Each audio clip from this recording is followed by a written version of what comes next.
Bruno Fernandes may be Manchester United's most influential player, but he endured another evening to forget on Boxing Day. Not for the first time this season, the Portugal international was given his marching orders to leave his teammates in the lurch. United went on to lose 2-0 to Wolves, and now face the prospect of having to do without their captain when they host Newcastle on Monday night, in a match they could very much do with winning. While one of Fernandes' red cards was later overturned, he's now seen red 3 times this season. And that sparked a fresh debate over whether or not the midfielder, as supremely talented as he is a suitable choice to wear the armband for United. We asked the Mirror football team whether they think Fernandes should keep the captaincy, and if not, who RUBEN Amorim should give the armband to Samuel Mead Bruno Fernandes. The perception isn't quite aligned with the reality anymore. The first 18 months were impressive, and that has somewhat carried him since. It's easy to forget that Fernandes came into a United side that were, it felt, at rock bottom. Any player with an ounce of personality and talent would have made an impact, as he did. Nowadays, though, he is not having anywhere near the same influence.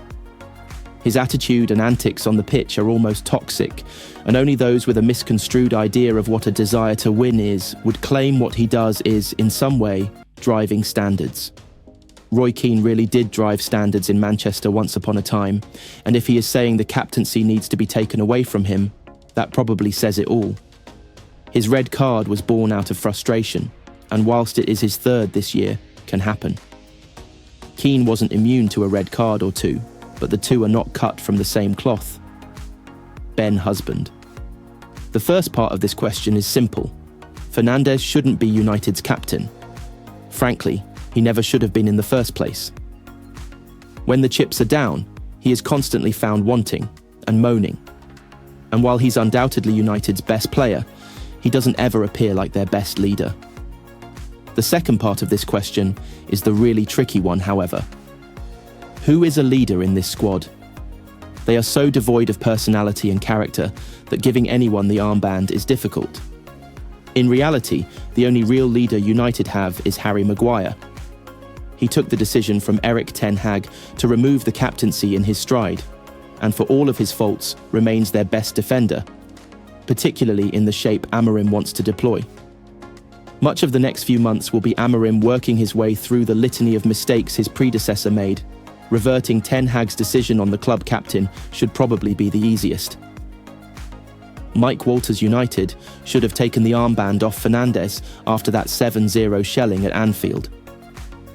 He is a fine, progressive player who prefers a forward pass to the shrinking violet sideways or backwards mantra, but as a leader of men, I wouldn't follow him into the chip shop, let alone the trenches.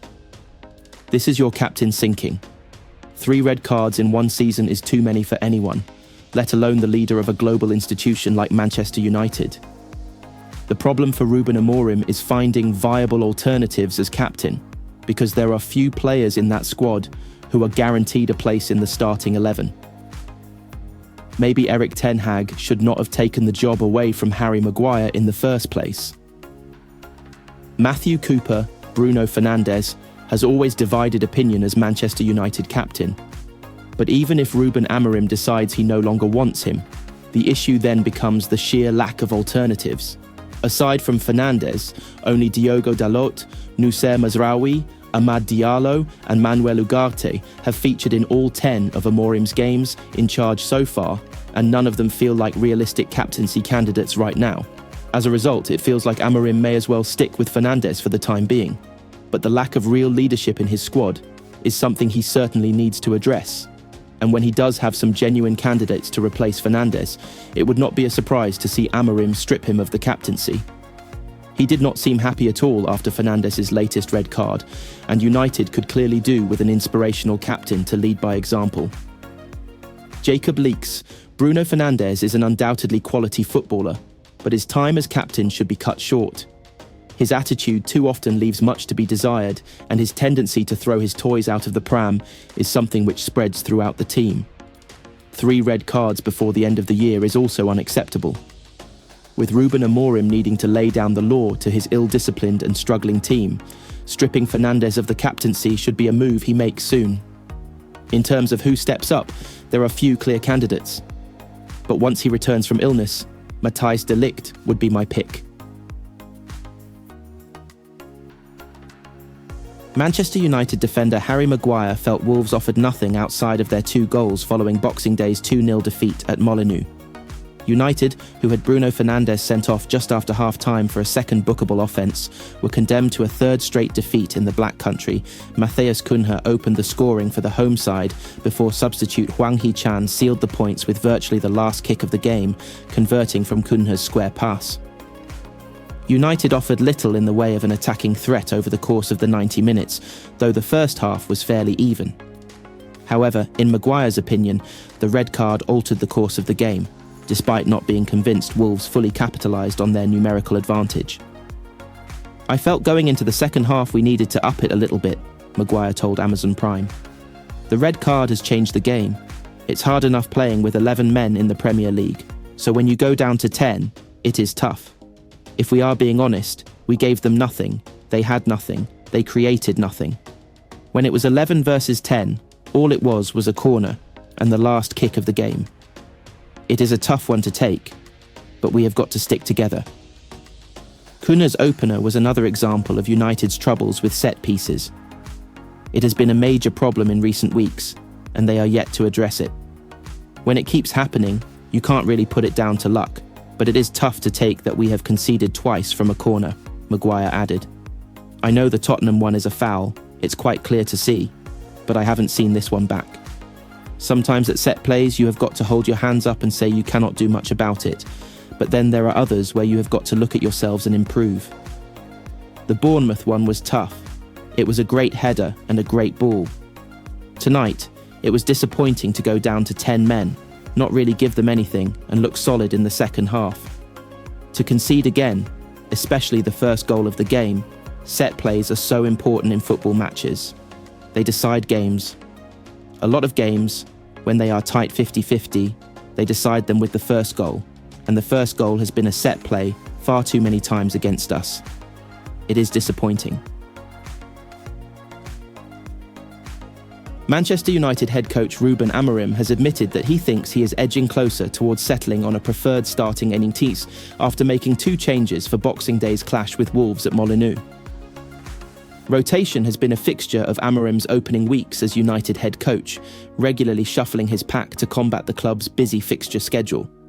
However, he has made just 2 alterations for the trip to Wolves, bringing Leny Yoro and Rasmus Højlund into the starting 11 in place of Tyrell Malacia, who has been left out of the matchday squad, and Joshua Zirkzee.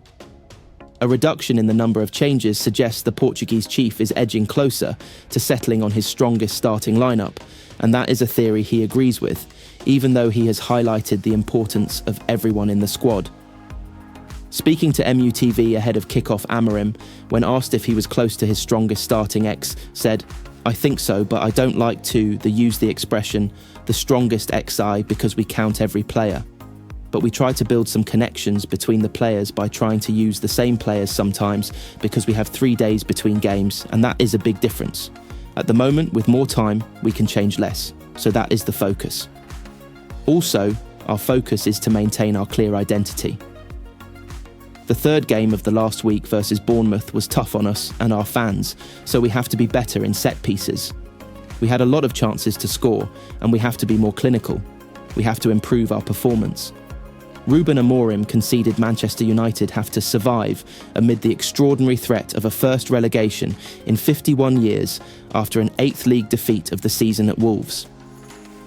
Wolves had won only 2 league games all season, before new coach Vitor Pereira was appointed last week, and the Portuguese has guided the 18th place side to back-to-back wins. Wolves are now only 7 points behind United.